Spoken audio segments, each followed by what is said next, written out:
Hello, yo soy Chan Rodríguez y esto es Hablemos de Estilo. Señores, aquí tenemos, para mí ya un amigo, porque últimamente estamos de foto en foto.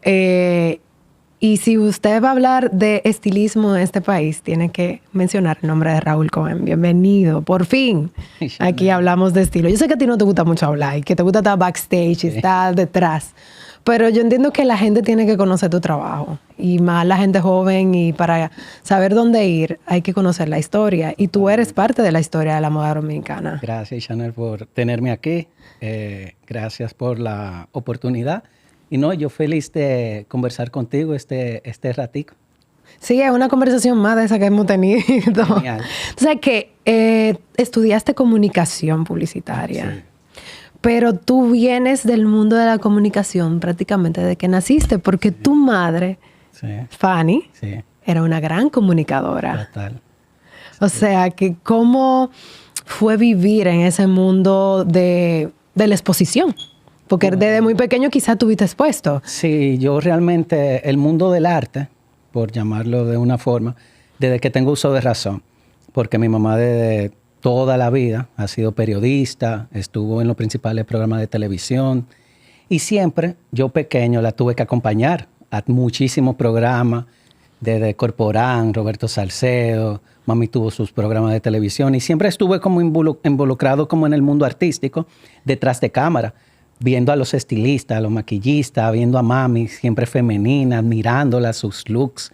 Y siempre yo creo que ese fue el primer guiño que yo tuve en la moda con mi mamá. Mami compraba mucho Vanidades, Cosmopolitan, entonces yo veía como esa revista, yo niño 5, 6, 7 años, y siempre me llamaba la atención. Mi papá es arquitecto y también tiene como la sensibilidad con el arte. Entonces siempre como que en mi casa yo vi de los dos lados esa sensibilidad del arte, la cultura.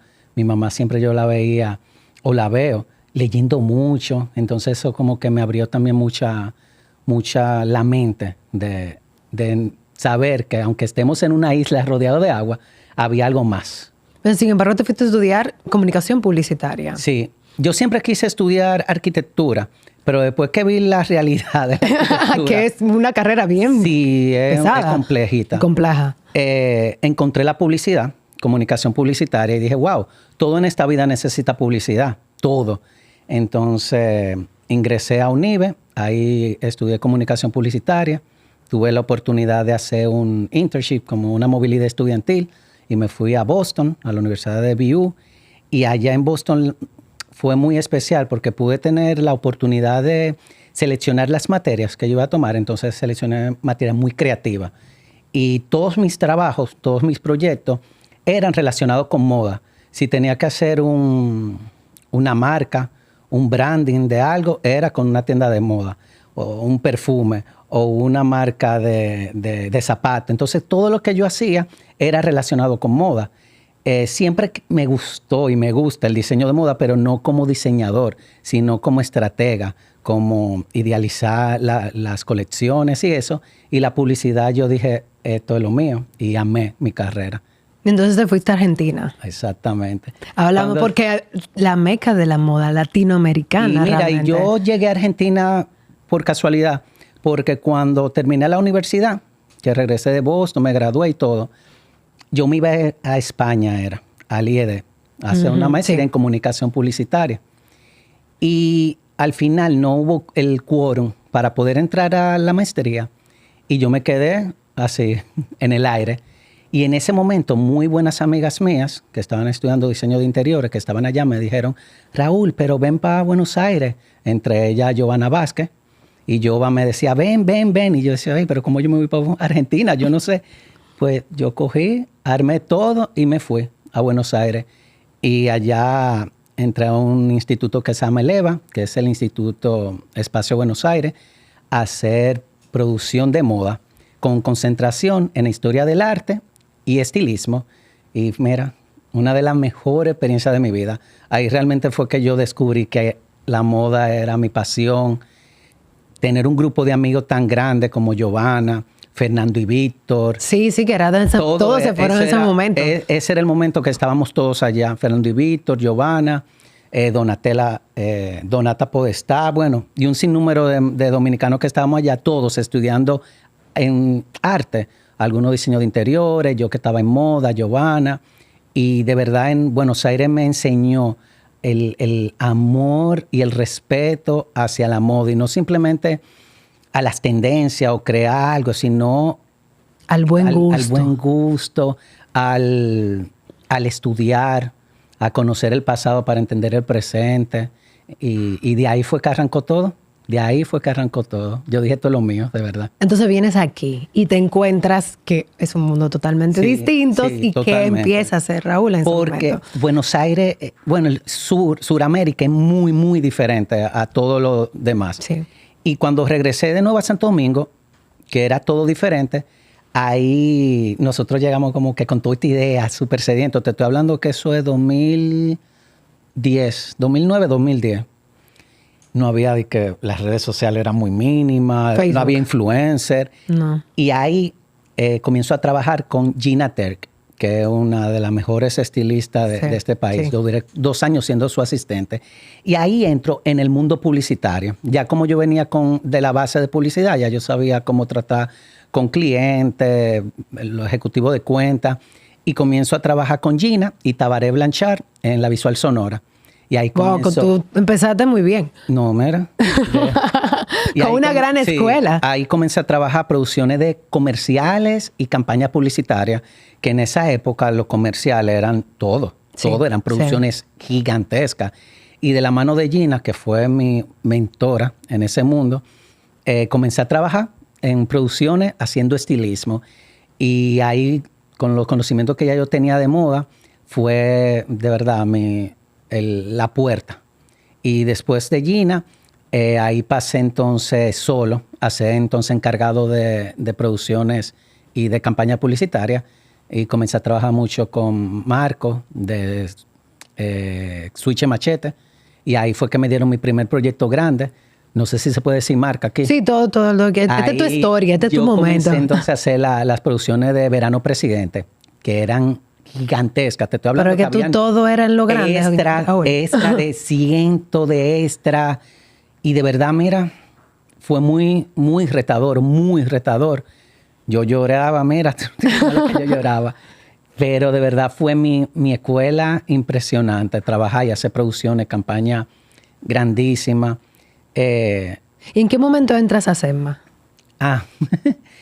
En ese momento, SEMA inició con... SEMA siempre estuvo, pero como una tienda de telas. Ahí entonces entra un departamento textil y ahí es que comienza la verdadera revolución digital en este país. Y ellos fueron la primera marca local en que creyó en influencer, en blogger, en personalidades. Y de ahí nos contrataron a Yasmín Yeara, Paloma de la Cruz, Fernando y Víctor, Glency Félix, a mí, a otros grupitos. Y fue nuestra escuelita. Fue una tienda para nosotros solos y dijeron, miren, ese fue mi primer pago también como figura, por llamarlo así. Y fue impresionante. Pero experimentaste el mundo del diseño. No, sí. Entonces ahí me quedé con ellos. Duré 6 años trabajando fijo con ellos. Ahí también fue que conocí el mundo más de trabajar con personalidades, porque entra Nashla Bogar y yo era el estilista de Nashla en todo ese periodo que ella estuvo con SEMA y fue un proyecto hermosísimo con Nashla. Y de ahí entonces SEMA hace un proyecto que es de personalidades, hacer colecciones de moda. Mi mundo siempre ha girado en la moda masculina. Yo soy más de la moda masculina, pero comercialmente aquí lo que mueve más es la moda femenina. Entonces Emma me dice, mira, nos gustaría que tú nos presentaras un proyecto, una cápsula para una colección de mujeres. Y yo dije, guay, obvio, yo sé conocimiento de moda y eso, pero no de diseño per se. Entonces me uno con varios amigos míos diseñadores, le doy el concepto, se llamó Concreto, esa colección. Pensé mucho en mi mamá, como ese concreto, como esa piedra firme, una mujer bien empoderada, bien fuerte. Y fue un éxito. La lanzamos, la colección. Sin mentirte, eran 80 piezas, la colocamos en SEMA Churchill. Y yo me cansé de buscar fotos porque un pajarito por ahí me dijo que fue una colección muy buena. Sí, se vendió. Muy bonita. De verdad, esa misma noche del lanzamiento se vendió todo. Todo. Y yo nada más me queda una sola pieza y fue mi cuñada que la compró y la tengo ahí. Y que mira, no venda eso, que eso es un buen recuerdo. Y ese fue como mi primer guiño con el mundo del diseño. De ahí de SEMA, entonces ya empecé mi mundo como blogger, influencer, creador de contenido. Y ahí ha seguido la historia. ¿Y qué te gusta estar más? ¿Backstage? O sea, ¿frente a cámara o detrás de cámara? Te soy sincero, los dos mundos me gustan, pero yo soy más de behind the scene, de detrás de cámara. Aunque ya por muchos años con José Jan he trabajado toda la parte del PR y relaciones públicas dentro de sus shows, que tengo que estar afuera con las personalidades, los invitados, y tengo que dar mucho la cara. Pero en realidad esa adrenalina, que tú sabes bien, que se vive detrás de cámara. Es lo más chulo realmente. Es una adrenalina de estrés, pero al final uno dice, wow, lo logramos. Es lo más chulo. Háblame, tú estuviste trabajando en la revista Gentleman, que era una revista internacional. Sí. Háblame de ese momento. Tú sabes que cuando yo llegué de Argentina, que comencé a trabajar con Gina, toda la parte de producción, duré varios años en eso, se lanzó una revista que se llama Factoría, que era una revista de Diario Libre, que era entre Lía Pellerano y Débora Carter. Ahí yo entro como estilista, de la mano de Lía. Duramos varios años cubriendo todos los Fashion Week. Eran producciones, mira, como nunca se habían hecho en este país y lamentablemente no se han vuelto a hacer. De verdad, era una revista bien conceptualizada, muy de diseño. Y cuando cierra la revista, yo me quedo haciendo todo el tema de estilismo y todo lo demás. Y llega la franquicia de Gentleman, que es una revista española, llega al país, me contactan y en ese momento Caboli era el director de la revista, el editor, perdón, y me contratan y ahí yo comienzo entonces a encargarme de toda la parte de estilismo, dirección de arte, y fue impresionante, de verdad, porque me dio la oportunidad de yo trabajar con un equipo internacional que la visión que ellos tenían, tenía que adaptarla a lo local, porque muchas veces cuando me mandaban las pautas, yo decía, pero es que eso no va a funcionar, que tiene que pensar en el dominicano que consume esto, y fue muy retador, pero de verdad fue muy, muy linda la experiencia de trabajar con ellos, de verdad, muy, muy bonita, y me dio la oportunidad de conocer grandes figuras internacionales, de poderme desdoblar, porque tuve que hacer muchas cosas, no simplemente de moda, sino de política, de cosas, ayudas sociales que ya iban saliendo del mundo de la moda con la revista. Pero tuviste en el mundo editorial un boom muy importante, que todo el mundo habla de ello, el estilómetro. Mira, todo el mundo lo esperaba. El estilómetro fue tan especial. Eso fue un día que yo estaba con Lía Pellerano en su casa y estábamos viendo revistas y eso, y estábamos diciendo como, ¿qué vamos a hacer? Eso fue cuando cerró Factoría. ¿Qué vamos a hacer? ¿Qué vamos a hacer? A mí siempre me ha gustado el tema del cool hunting, de cazar tendencia, de ver tendencia. Y yo veíamos como que falta algo en la crónica rosa, por decirlo así, como vamos a hacer algo diferente. Y en ese momento yo digo que hay algo con estilo, pero que sea como un termómetro, y ahí buscando, y ahí fue que nació el estilómetro, que era como un cool hunting, un cazador de estilo, y fue revolucionario, porque al final fueron fotos sociales de una forma totalmente diferente, y yo evaluaba el total look de la persona, pero no simplemente el total look, era su pose, su actitud, cómo proyectaba, entonces le ponía estrellita. Entonces ya tú te imaginas la cantidad de personas que se sentían aludidas, de que ¿por qué tú me diste 3 y a fulanita 2 o a fulanita 5 y a mí 1? Y yo decía, un conjunto de cosas. Entonces... Y no te hace falta eso. Yo creo que eso hace falta. Eso debería volver. Porque al final también yo ponía frases, era como un coffee table, la gente lo buscaba. Sí, eso. Habían ediciones que eran especialmente de zapatos, que yo iba a las actividades y recolectaba todos los zapatos que yo veía. Wow. Llegó un punto que yo siempre iba a las actividades y tomaba mis fotos porque yo sabía cómo yo las quería. Pero al final todos los PR de aquí, de Lendorf, Maeno en su momento, Coradín, ya entrenaban a sus fotógrafos y decían, estas son las fotos de Raúl Cohen para el estilómetro. Entonces yo tenía mis fotos especiales, que nadie la tenía. Y duró 11 años el estilómetro y de verdad sí me hace mucha falta. Y te voy a dar una primicia. Una primicia es que desde hace un tiempito estoy trabajando en un libro que es del estilómetro, esa recolección de todos esos años, esa evolución de todos esos años, de todas las figuras dominicanas que estuvieron por las páginas del estilómetro, cómo fueron evolucionando, porque una Leti Rivera de hace 10 años no es lo mismo de ahora. Claro, entonces tenemos esa tenemos esa misma documentación, mira, y estamos trabajando en eso para lanzar ese como un coffee table, como que cada quien tenga ese librito y estudiantes de moda vean cómo la moda evolucionó en la parte social del país. Y estoy trabajando en eso. ¿Y no te ves haciéndolo otra vez? Puede ser. Porque quizás ahora porque ahora hemos vuelto otra vez a socializar más, a más eventos, la gente se está vistiendo realmente. Sí, yo creo que encajaría perfectamente ahora. Puede ser. Estamos en eso.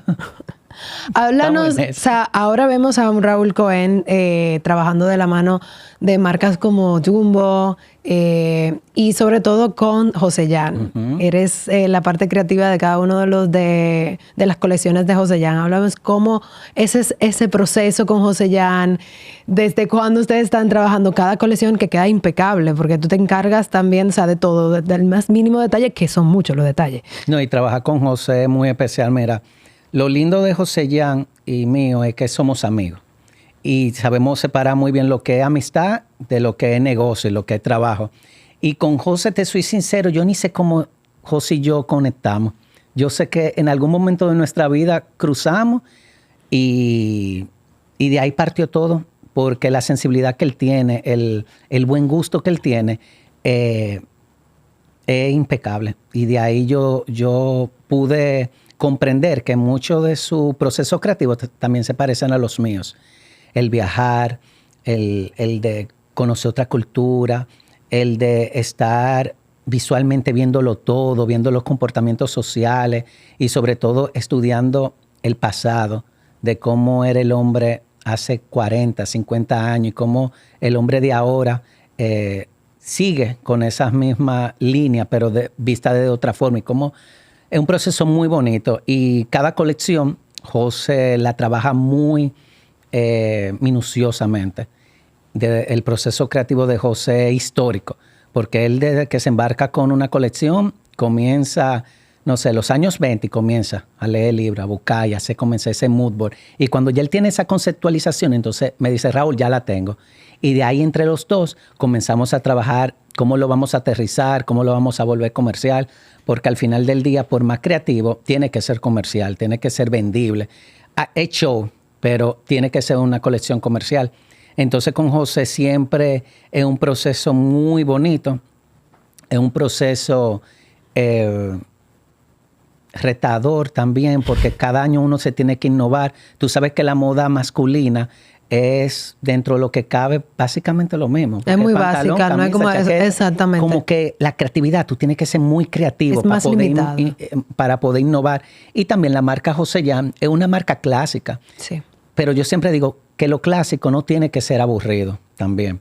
Y José Jan tiene un sello muy particular, no solamente en la moda dominicana, sino en la moda centroamericana y latinoamericana, que ya tiene un sello muy marcado.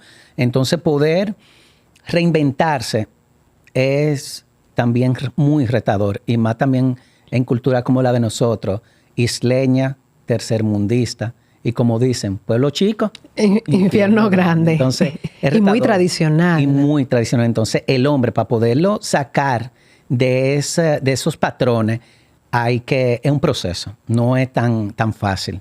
Tú que vienes de hacer, que a lo largo de esta conversación he hablado que cada uno de tus trabajos lleva una profundidad, una investigación.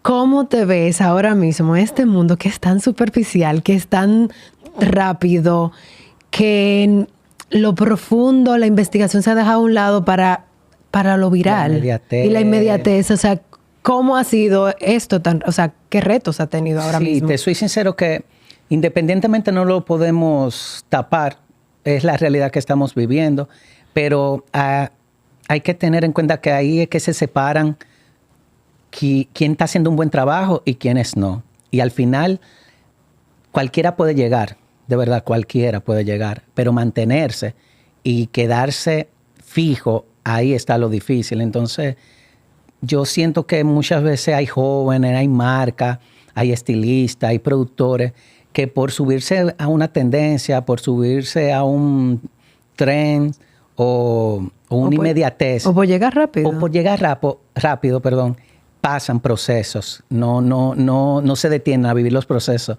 Entonces, cuando llegan esas lagunas mentales, esas lagunas que dicen, miércoles, ¿ahora qué yo hago? Pero fue porque no vivieron los procesos. Y yo entiendo que en la vida, y no simplemente en la moda, hay que vivir procesos. Cada paso es una enseñanza. Tú querer avanzar más rápido de la cuenta, al final del día te va a alcanzar algo que te faltó. Entonces yo soy muy abanderado primero de la educación, del respeto a todo el mundo y sobre todo el tú valorar tu tiempo, en tú valorar y respetar el espacio del otro. Y yo creo que ahora mismo en nuestra sociedad, en el mundo de la moda específicamente, hay un libertinaje de que todo el mundo que tenga un poco de buen gusto puede ser estilista, puede ser productor, y no es así, no es así. Hay un peso grande en tú decir, soy productor, soy estilista, no es simplemente tener buen gusto. También hay que estar claro que la belleza es subjetiva.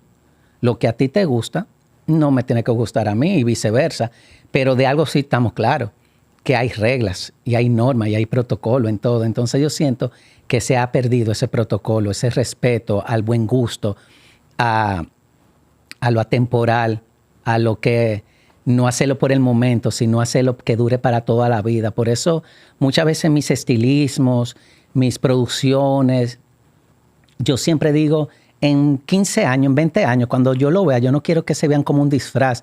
Yo quiero que digan como, wow, mira qué revolucionario, cómo en 20 años se sigue viendo bien. Y al final eso es lo clásico. Como dicen los gringos, classic never fail. Como que lo clásico nunca falla. Y siempre yo voy a ser un abanderado de lo clásico, del buen gusto. Obvio, me tengo que subir en la ola de las tendencias, pero al final lo clásico siempre va a perdurar.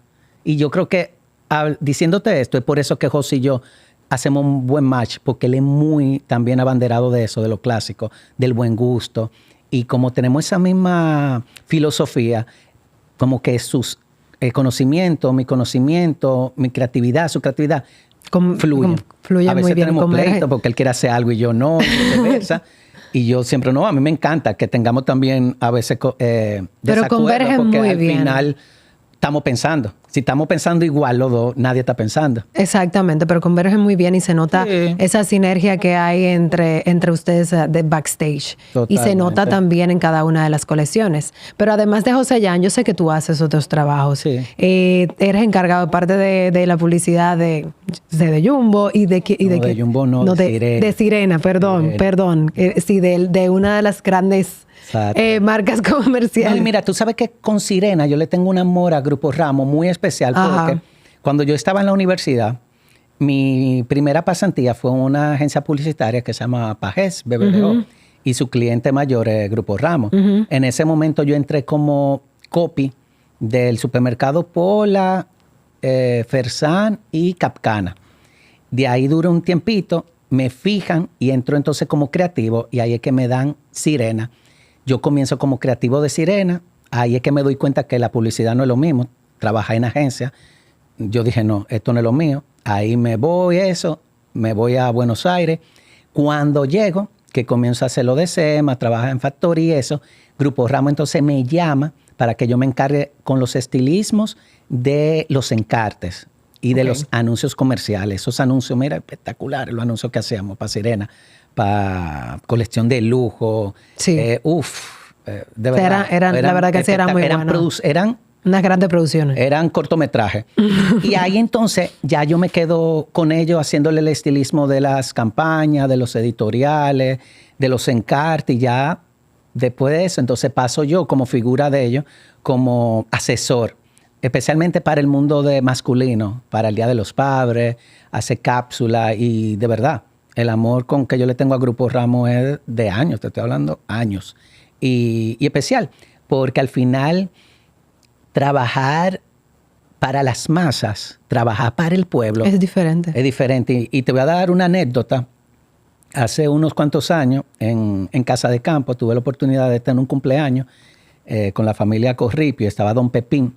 Y don Pepín me dice como, mijo, ¿te puedo dar un consejo? Yo, claro, don Pepín, dígame. Él me dice, trabaja para las masas, trabaja para el pueblo, porque al final las masas son lo que te llevan, las masas, el pueblo, son lo que te suben. Todo lo que yo tengo es a base de trabajo, pero trabajándole al pueblo, trabajándole a las masas. Entonces ahí se me abrió un mundo porque yo siempre, desde mis inicios, trabajé con marcas muy high-end, marca muy exclusiva, y es un nicho muy, muy, muy pequeño. Entonces me quedaba como en ese grupito. Y cuando comencé a trabajar de lleno con Sirena, que era cambiar mi chip de pensar para el pueblo, que funciona para el pueblo, que funciona para la gente que coge carro público, coge motoconcho, pensar qué estilismo yo le puedo vender a esa mujer que se levanta a las 5 de la mañana, hace desayuno, coge un carro público, pero qué coqueta, qué bonita. Y Sirena me dio eso, que yo pensara en ese público. Y al final, don Pepín, eso nunca se me va a olvidar, que trabajar para el pueblo, trabajar para la masa, al final, económicamente y rentablemente es lo que... Sí, hay una frase ayuda. que dice, trabaja para los pobres y serás rico, trabaja para los ricos y serás pobre. Sí. Eso es como más o menos en esa. Totalmente. Tú sabes que en una entrevista leí una frase tuya que me quedó, me enganchó mucho. No creo en la suerte, creo en el éxito, porque la suerte es para principiantes e improvisados. Y el éxito se logra cuando trabajas y te esfuerzas en lograr tu objetivo cada día. Total, mira, es uno de mis mantras, porque yo siempre, mucha gente me dice como, wow, tú sí tienes suerte. Cuando me llegan una marca o un proyecto grande que me escriben, y yo le digo, eso no es suerte. No. Eso no es suerte. La suerte para mí es para los improvisados. La suerte es para una persona que está ahí. Le llegó la suerte y no. Lo mío es éxito, que se ha trabajado desde antes. Es un camino que yo he ido trabajando y forjando, que al final mi trabajo habla por mí. Yo no tengo que defender mi trabajo. Obvio, no se tiene que mercadear, pero al final llegan las oportunidades. ¿Y por qué llegan las oportunidades? Porque cuando dicen Raúl Cohen, dicen, ok, sí, trabaja con él, mira su trabajo, esto. Obvio, no soy perfecto, tengo mis defectos, pero al final el trabajo habla por sí solo. Y para mí eso es el éxito. Cuando tú callas y tu trabajo habla por ti. Por eso la suerte para mí es de principiantes y de acomodados. A mí me encantó porque en todo lo que llevamos de esta conversación hemos hablado de que tú has trabajado, que investigas, sí, que buscas, que te fajas. Y en un mundo donde la inmediatez y el que llegué, realmente el trabajo que perdura y que se queda y el que va a cosechar éxitos es ese. Totalmente cierto. Totalmente. Es la ir poco a poco, ir haciendo. Sin saltarse esos procesos que decías antes. Es esa zapata. Es como, yo lo llevo mucho te dije que mi papá es arquitecto. Cuando mi papá diseñaba los planos, que yo lo veía y todo lo demás, y mi tío, que es entonces ingeniero, me enseñaban y me decían como, mira, tu papá es súper artístico, eso, pero mi tío lo aterrizaba y me decía, no, mira la zapata que hay que hacer esto. Y al final ese es lo bonito de la vida. Tú haces buena zapata. Y yo soy muy afortunado que en el mundo de la moda he tenido y he cultivado buenas amistades, y es a base también de cultivar esas relaciones. Es un mundo muy frívolo, es un mundo muy two-faced, pero al final hay gente buena, sí, y hay energía. Yo soy muy de energía y yo sé cuando una persona tiene una energía buena y una energía mala. Al final uno tiene que ser diplomático y uno tiene que nadar en todas las aguas, pero siempre manteniendo tu valor, tu respeto, y es algo que yo siempre he trabajado y que llegó un punto de mi carrera que yo me desvirtué, que tú sabes, como que se me Sí, subieron nos los pasa humos, que uno se va. y por un venían lado. marcas grandes a trabajar conmigo y uno se... Pero al final, gracias por la familia que yo tengo, me bajaban y decían, no, espérate, ¿qué es lo que te está pasando? Y mucha gastadera de dinero, porque era un mundo muy competitivo de qué carro tú tienes, qué reloj tú tienes. Entonces, por querer aparentar, también me llevó a un estrés mediático de yo querer encajar en una parte de la sociedad que, aunque era aceptado, no encajaba porque yo no vivía de ese aparataje. Me voy para París, me compré tal cosa y yo no. Y cuando yo me di mi valor y reconocí lo que yo era y los límites que yo tenía, ahí fue que comenzaron a respetarme. Porque si tú no te respetas tú primero, nadie te va a respetar. Wow, Raúl, a mí me ha encantado esto. Porque la verdad que sí, este mundo nos lleva a perder nuestra esencia. Totalmente, por querer encajar, por querer pertenecer, por querer estar y por querer tener como esa aprobación de alguien que tú admiras. Y a mí me pasó mucho que había en la industria, te digo, editora o diseñadores, que yo lo admiraba mucho y yo, wow, cuando yo trabajé. Y cuando trabajaba de la mano de esa persona que descubría realmente su esencia, su forma, yo decía como que, uy, qué equivocado yo estaba. Entonces al final todo es como tú te vendes, como tú te mercadeas, pero al final sale a la luz todo, sale a la luz tu ser, como tú eres. Entonces yo entiendo que en esta industria que es tan frívola y tan Fake, tan que lo fake, veis, pues puedes decir las ahí. personas que son reales y las personas que son auténticas son especiales, son muy especiales, de verdad. Sí, y no es que no la hay, sí las claro, hay. hay de todo. Pero sí uno tiene que saber como que nadar entre esas aguas. Para no, marca tu estilo, marca para tu no forma, perderse. para no Porque nos ha perderte. pasado a todos. Claro. O sea, uno se pierde en un momento. Pero Y, es parte del proceso. sí, también. claro, para poder Pero aprender. hay gente que no avanza y se queda como en eso. Pero hay que pasar por eso. Claro, verdad, para hay que tú pasar. poder encontrarte a ti mismo. Y para tú poder entender cómo se manejan varios círculos de la sociedad de este país, tú tienes que saber cómo lidiar con ellos también. Sí, sí, porque realmente tenemos un país muy particular y especial. Chico, Exactamente. es como yo te dije, un país tercermundista, caribeño, isleño, con complejos, con muchísimos temas que realmente al final afectan. Y la moda en sí es un reflejo de la sociedad. Y no te estoy hablando de clases sociales, te estoy hablando de que cualquier persona, de cualquier índole, tiene que vestirse, tiene que proyectar algo. Y hay una frase de Don Oscar de la Renta, que sí, hay varias, pero él siempre decía una que era, vístete 3 posiciones más de lo que tú quieres. Entonces, a chicas que sean cajeras, yo digo, vístete como la encargada. A chicas que son gerentes, vístete como la CEO. Entonces, como tú te vistes, también la gente te va a tratar. Lamentablemente en esta sociedad, las apariencias influyen mucho. Y muchas veces, o casi siempre, dependiendo cómo tú te ves, cómo tú te comportas, la gente te dice si tú eres exitoso, si tú eres responsable, ¿tú entiendes? Entonces es un conjunto. Y no es simplemente vestir bien, es tu higiene, tu forma de cómo hablar, de cómo saludar, el respeto. Al final, eso te abre puertas. Te abre puertas y educarte. No es que estoy diciendo que te tienes que poner a leer 3 libros, es cultura general. Es cultura. Y ahora con tanta facilidad en las redes, es cultura. Es ponerse, por ejemplo, algo que me enseñó mucho, que te decía, por ejemplo, lo de las revistas que mami siempre era leer revistas y leer. Y te soy sincero, a mí me gusta leer libros, pero yo no soy el que más leo, porque yo soy más visual. Entonces, ¿qué yo hago? Busco mucho documentales. Y me pongo a ver documentales, no sé, de María Antonieta. Me pongo a ver documentales del Palacio de Buckingham. No sé. Eso te va trabajando tu sustrato. Y en algún momento de la vida, eso te va a servir para algo. Y obvio, tú puedes consumir todo lo que está ahora mismo. Pero al final, como uno se alimenta, el cuerpo, también tú alimentas tu mente. Y lo que tú vas viendo y lo que tú vas escuchando, eso es alimento para la mente. Entonces, por eso hay que tener tanto cuidado con lo que tú escuchas, con lo que tú ves, porque al final, eso es lo que tú vas entrando a tu mente. Claro, eso es lo que te queda. Es irónico que tenemos tanta información, pero la gente no la usa. Para nada.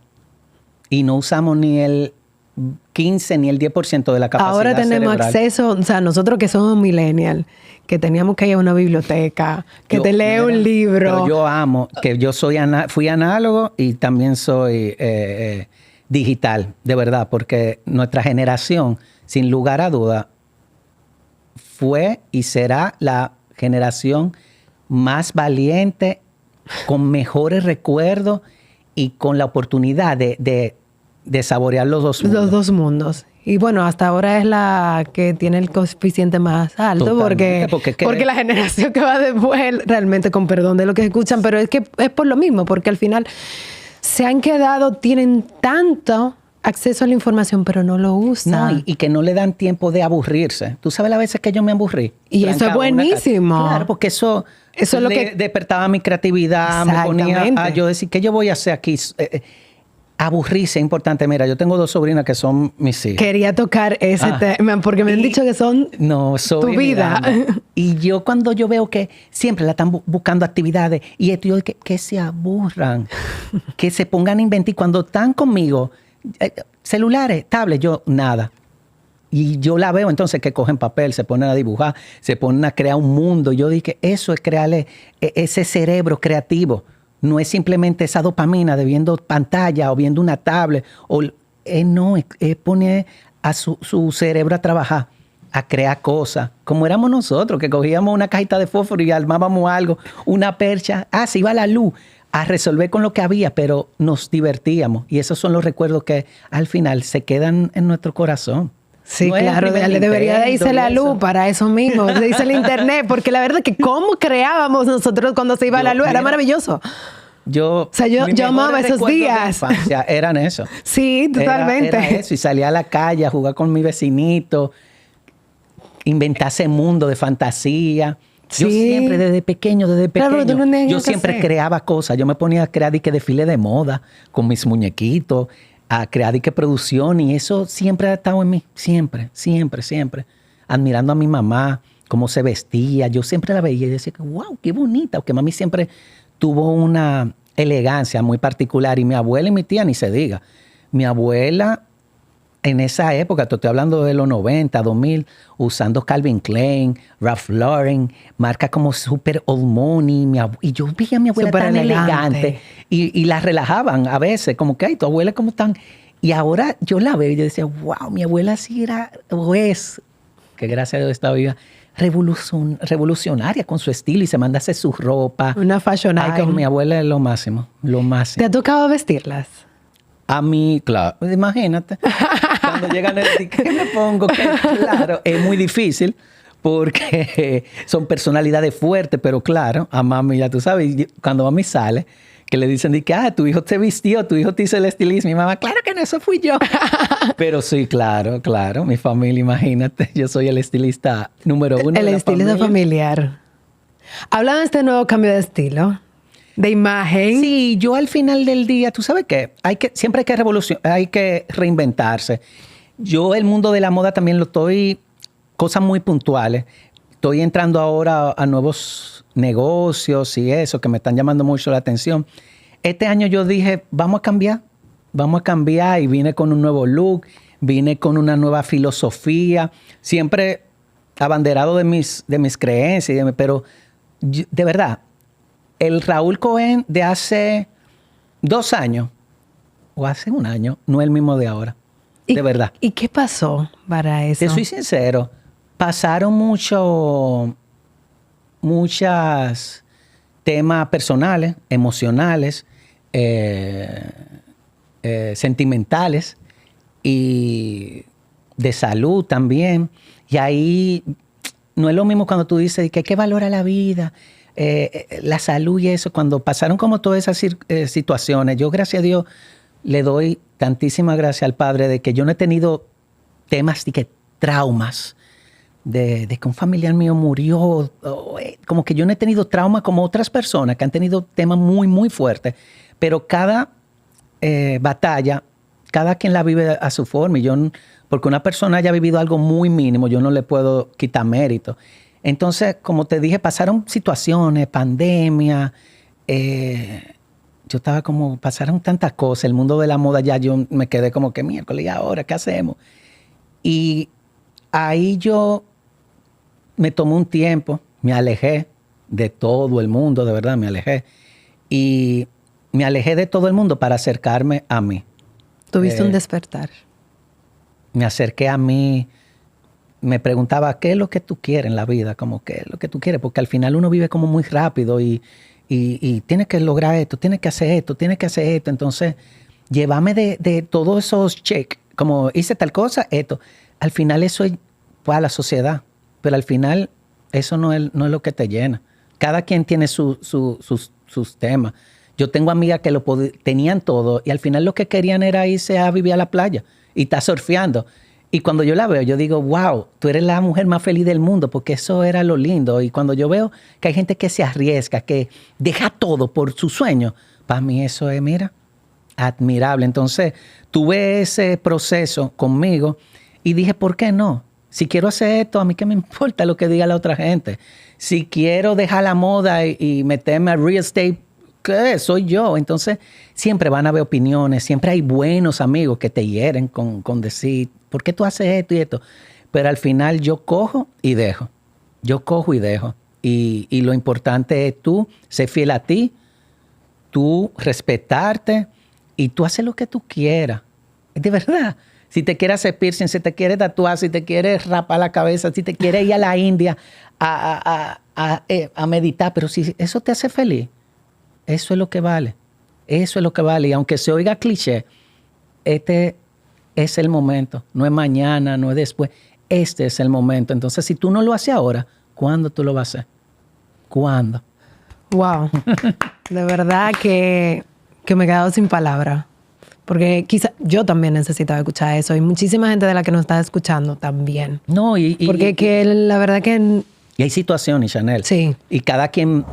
En el mundo que vivimos, que nos ve bonito, ropita linda, que nos compramos esto, al final nadie sabe toda la batalla que estamos viviendo detrás. Sí. Y nosotros somos actores, porque uno puede por responsabilidad ir a una actividad, ir a un compromiso, pero uno no sabe todo el lío que uno dejó atrás y uno tiene que tener una cara de estoy bien, pero al final...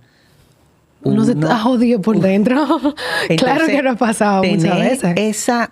Esa fortaleza de uno poder llevar esos dos mundos es admirable. Es admirable. Y yo creo que esa fuerza solo lo da Dios. Solo Dios, el que te da la fortaleza y el que te da la certeza de que todo va a ir bien.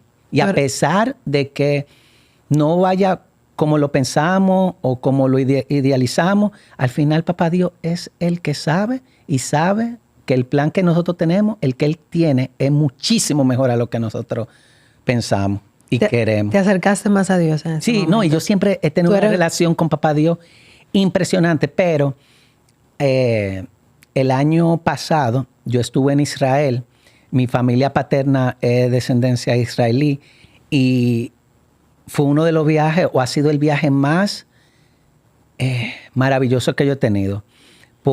Y no estamos hablando aquí de conflictos políticos, ni conflictos territoriales, ni religión. Estamos hablando de lo que es Israel, lo que es la historia de Israel, el pueblo judío. Y cuando yo llegué, que me pasé una semana allá, ir al Muro de los Lamentos, ir al Mar de Galilea, yo estar solo, meditando, diciendo estoy aquí, fue un despertar. Fue un despertar que yo no te puedo imaginar, no te puedo explicar. Y llegar con ese corazón diciendo como que, wow, como que solté tanta cosa. Dije, este es el momento, este es mi momento, este es mi momento. Han pasado que 30 y pico de años y dejé de hacer cosas por otros. Entonces, ahora yo voy a hacer, mira, lo que se me venga en gana. Raúl está en su mejor momento. ¿Y qué veremos? ¿Qué veremos de ahora en adelante? Ya para terminar esta conversación que está muy buena. Yo siempre digo que cada momento es especial y cada momento es el momento.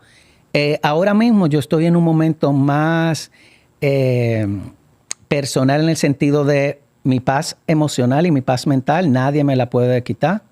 Yo pongo encima de todo mi persona. Si yo estoy bien y a ti te incomoda, bueno, let it go. ¿Tú entiendes? Estoy trabajando en el libro que te digo del estilómetro. Estoy incursionando en el mundo del real estate, que es un mundo totalmente fascinante. Puede ser que venga un proyectico ahí especial de moda. Estoy trabajando en algo. Y siendo feliz. Este es tu espacio para que venga a decirlo todo aquí. Y lo más importante, ¿tú sabes qué es? Que cada vez que yo conozca a una persona, se quede con algo lindo mío. Un abrazo, un buen consejo o simplemente una sonrisa, pero dejar huella en las personas que pasan por mi vida, que muchas veces no se quedan. Yo he aprendido de que la vida es un tren y en varias paradas se van quedando gente muy querida. Y yo digo, es que ya cumplió el propósito que tenía esa persona en mi vida, como yo también cumplí el propósito de otra persona. Pero soy afortunadamente dichoso de que tengo mis amigos, mi grupo de amigos del colegio, que tenemos más de 30 años juntos, y tener esa amistad, ese círculo de apoyo es invaluable. Y yo creo que una de las partes de mi paz mental y mi estabilidad emocional ha sido el buen círculo de apoyo que yo tengo. Mis amigos, tanto los del colegio como los amigos que la industria me ha dado. Tener ese círculo de apoyo es vital. Y sobre todo, que mucha gente me dice, ay, pero es que yo no tengo amigos. Yo digo, pero tú has pensado si tú eres amigo de esa persona. Sí, yo soy yo. No, mira, al final lo que uno da es lo que recibe. Mira, de verdad, la vida de energía es un boomerang.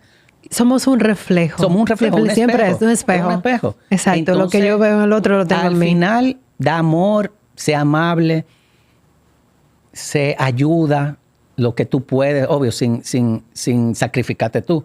Pero al final, la vida te lo va a retribuir. La vida de alguna forma te lo va a retribuir mucho. Y yo estoy pensando en todos estos días por algo que me pasó hace poco con Laura Pausini. La vida es una cadena de favores. Sí. A mí me pasaron muchas situaciones muy especiales que fue un favor de otra persona que llegó a mí. Y cuando yo me vi con esto, así como, yo digo, pero ahora yo tengo que ayudar a otra persona. Y cuando yo ayudo a otra persona, que logré que una persona cumpliera un sueño, yo dije, wow. Se siente tan lindo eso. Tú querías ayudar. Y cuando, ¿cómo te lo pago? Y yo, no, ahora tú tienes que ayudar a otra gente. Y eso es lo lindo, que cada uno pudiéramos ayudar, para que por lo menos esta sociedad podamos lograr algo. Por lo menos tener paz y poder reírnos, a pesar de que hay problemas económicos, problemas de la ciudad, pero por lo menos tener paz. Y uno decir, hola, buenos días, Dios te bendiga. Eso es invaluable. Ay, qué lindo, Raúl, de verdad. Qué lindo conocerte de esa forma. De verdad que yo tampoco te conocía a fondo. Sí. Y dijiste que tú querías, o sea, siempre quieres dejarle algo a alguien. Sí. Yo creo que en esta conversación a todo el que nos está escuchando le estás dejando mucho, porque a mí particularmente me has dejado mucho. Realmente. Amarse, respetarse, priorizarse y sobre todo creer en Dios. Y no importa la forma que tú lo llames, es el mismo Dios. Sí. Es algo mayor. Y cuando tú crees en algo mayor, en algo que tú dices, hay algo más grande que yo, ahí tus energías se vuelven más fuertes. Y saber que estas batallas no se pueden pelear solo. Tú no puedes estar solo. Y hay que pedir ayuda, hay que humillarse y decir, necesito ayuda o necesito tal cosa, porque al final vivimos en comunidad. Entonces tú sabes rodearte de gente fuerte. Yo siempre digo, yo tengo amigos para cada cosa. Yo tengo mi amigo que le puedo contar algo, pero tengo mi amigo que es para un consejo, mi amigo para fiesta. Tener ese grupito de que tú sabes que tiene un círculo de apoyo invaluable, pero todo parte de tú también siéndolo para otro. Claro. Porque uno no puede ser egoísta. De que esto para mí, yo no brindo. Viene y va. Viene y va. Bien, Iva. Gracias, Raúl, por esta conversación. Este es tu espacio, de verdad. Yo feliz, me encantó, de verdad que me encantó. Me encantó que todos tus consejos, todas tus reflexiones. Qué bonito que la gente vea que dentro de nuestro mundo hay algo más humano. No es solamente la frivolidad que ven en las redes. Totalmente. O en las revistas. No, y dejarle a todos los jóvenes que nos están escuchando y mirando que si quieren entrar en el mundo de la moda, lo principal es educarse, capacitarse y enfocarse en lo que uno quiere y trabajar su imagen, trabajar esa proyección. Y no importa del barrio que tú vengas, no importa de la universidad donde tú saliste, al final del día tu trabajo habla por ti. Y si tú quieres llegar, tú llegas paso a paso, de verdad. Gracias. No, gracias a ti, de verdad. Yo soy Chaen Rodríguez y esto fue Hablemos de Estilo. Chao.